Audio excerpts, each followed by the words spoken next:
qëndresa qytetare sot ka bërë një hap të mëtejshëm. Jeni drejtuar pikërisht një nga institucioneve më të rëndësishme për sa i përket edhe momentit, le të themi, që është kontrolli i lartë i shtetit. Çfarë kërkoni nga ky institucion dhe a mund të na bësh me dije pak a shumë objektin e kësaj kërkesa?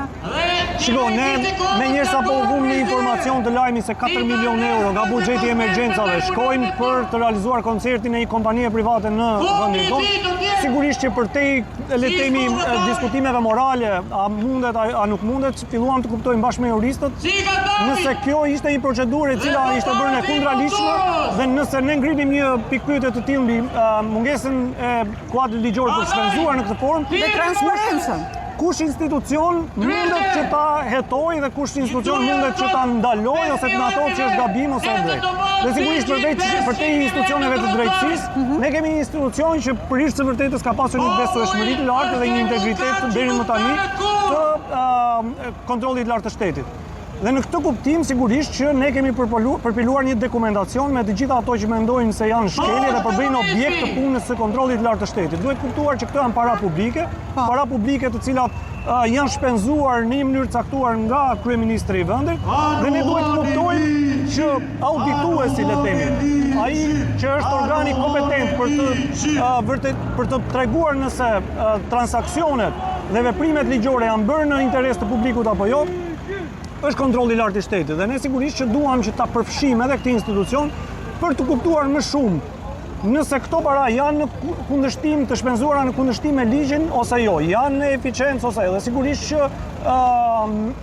presim që të ketë edhe një reagim, presim edhe që të ketë një sipërmarrje dhe një veprim të institucionit të kontrollit. A ishte të gatshëm ata persona që ju dolën aty për ta patur këtë lloj kërkese tuajon dhe për ta minimalisht për ta protokolluar apo jo?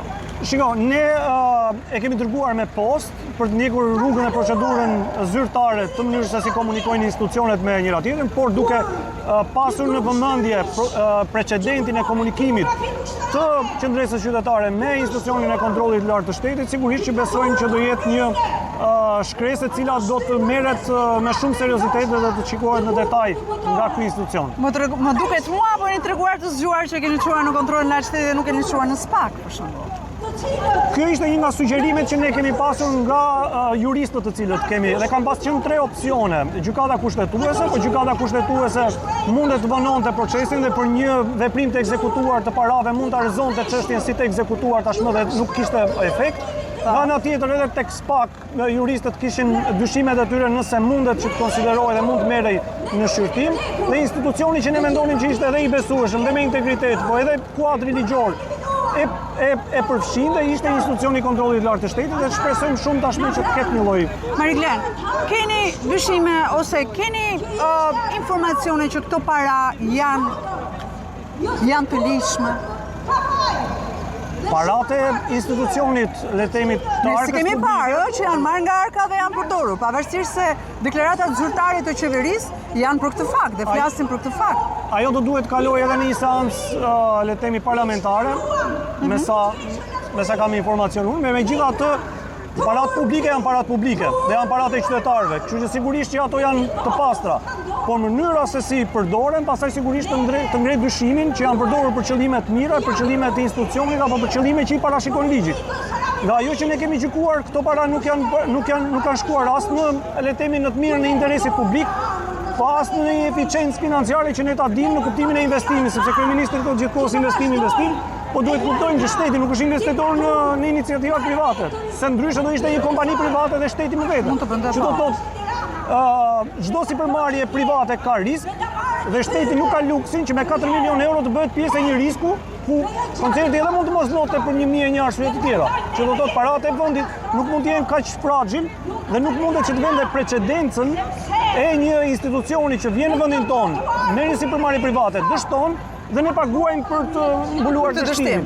Dhe këto janë referuar gjithashtu edhe kontrollit lartë të shtetit, sigurisht që ky elementi i kompeticionit është edhe ai një element shumë i rëndësishëm. Pra çdo të ndodh me një këngëtar tjetër që vjen në Shqipëri dhe ka të garantuar tashmë. Domethënë kompania dhe nuk ja vlen më të punojë të bëj marketing sepse mjafton të pus këmbët dhe me që shqiptarët paska, domethënë kryeministri paska cip dhe turp, nuk ka nevojë të punojë as si kompani private se do vetë ambuloj falimentimin e kryeministrit. Okej, Malikrem, faleminderit. Shpresoj që të marrim një përgjigje dhe ky institucion të bëjë detyrën e duhur edhe okej, unë të uroj suksese dhe të vazhdosh me protestën se të presin njerëzit. Faleminderit. Faleminderit shumë.